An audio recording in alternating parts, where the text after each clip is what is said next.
Good evening, I'm Rich Mayk. And I'm Vickie Thomas. Tonight, could your home be making you sick? People in and around Metro Detroit are taking ill, all because of a mold called Stachybotrys. Even the name sounds kind of scary, Rich. Yeah, it can send a chill right up your spine, that's for sure, Vickie. It's actually forced several area families out of their homes. And recently, it was discovered on a local college campus.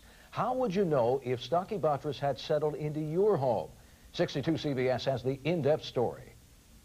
As if students don't have enough to worry about at midterm time, last week, University of Detroit Mercy students were told to pack their bags and move down the road.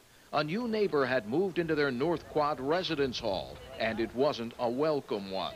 In early September, we had a steam leak that affected one of our residence halls. And as we were assessing the damage, the contractor noticed that there was some mold in our lobby. But this wasn't just any mold. It was Stachybotrys, a big name for some little black spots that can make life pretty miserable. We have students that have some health concerns, and we're encouraging them to let us know if they've been to a physician, as well as trying to provide, as quickly as possible, information to those families about what to look for. When Stachybotrys is found, it's often referred to as sick building syndrome.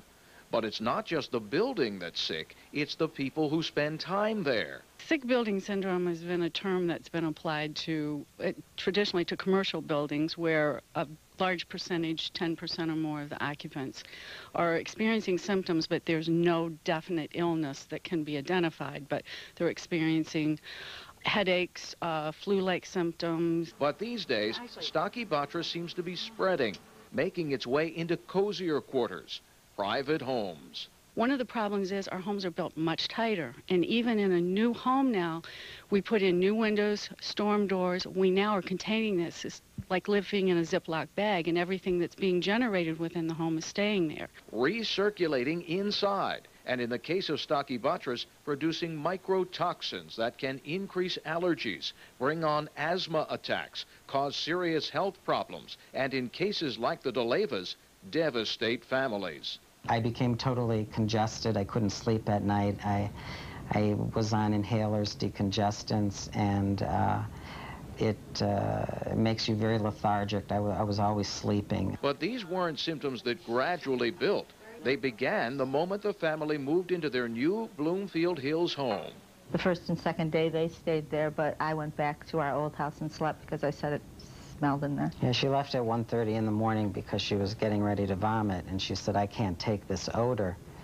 We assumed it was cats because our the previous owners had cats. But as the days progressed, the kids began coughing, and further inspection proved the cats were hardly the culprits. Our house was infested with silverfish. They were in the bathtubs, and they were on the ceiling, and they were in the kitchen, and they were on our food. We soon found out that silverfish were caused by, they grow in damp areas.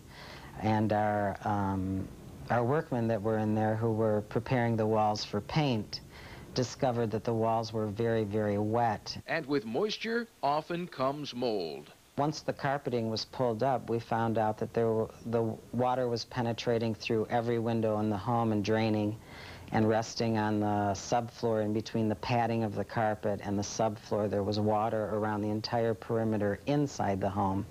I then went and got a pliers and pulled one remaining piece of carpet, and then that's when I saw the mold, black Stachybotrys. But what Mark couldn't have realized was how much of a problem his family really had.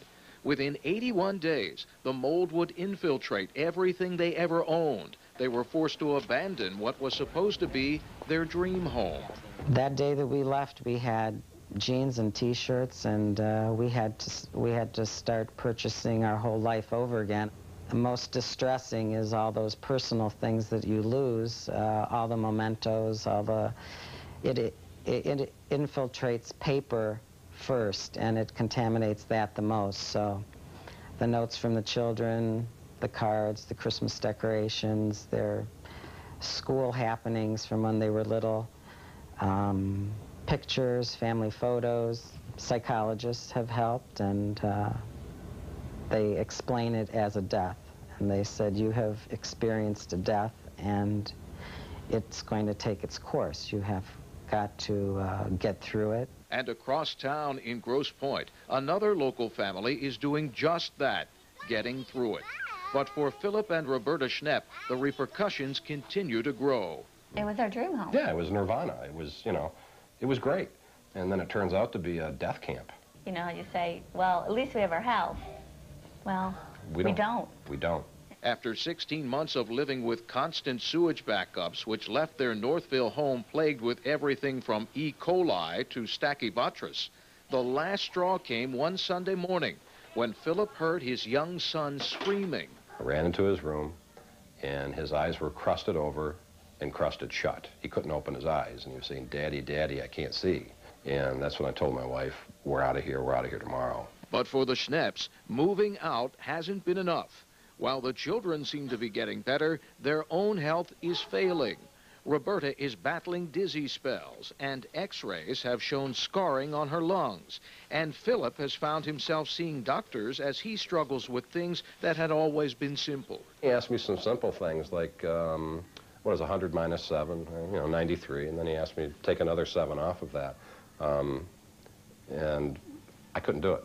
I sat there, and I could feel the heat in my face, and I began to sweat, and I got 1,000 things running through my mind, and I couldn't give him the answer. Dr. Michael Harbert is one of just a handful of Metro Detroit doctors who specialize in environmental diseases. And in recent months, he's seen his caseload quadruple.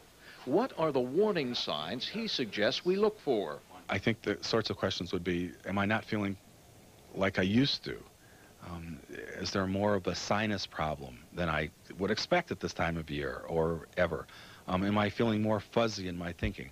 Do I have a cough, sort of a little nagging kind of cough? And then they should look and see if there's anything growing. And these molds are not necessarily green, fungiating, swamp monster-looking things. They can be just a little discoloration on the wall that's very thin. And as both the DeLeyvas and the Schnepps will attest, you've got to look really carefully when you're shopping for a new home. If there's any sign of any mold whatsoever, have it tested. If it comes back positive in any way, shape, and form, walk out. It's just not worth it. Just not worth it. You can always make more money. You can always buy material things. You can't buy health. And Rich, you know, this really can be devastating, but we want to clarify it isn't always this bad. There are many cases when Stachybotrys can be detected and destroyed, and of course that's what they're working on at U of D Mercy. Yeah, that's for sure. We don't want to put a panic into anyone, but it is important that we tell you Stachybotrys has been found to cause bleeding lungs in infants. So it is important, especially if you have little ones, to make sure that you detect it and get it out of your house. How would you know if you had it? Well, we'll have that information for you when we return.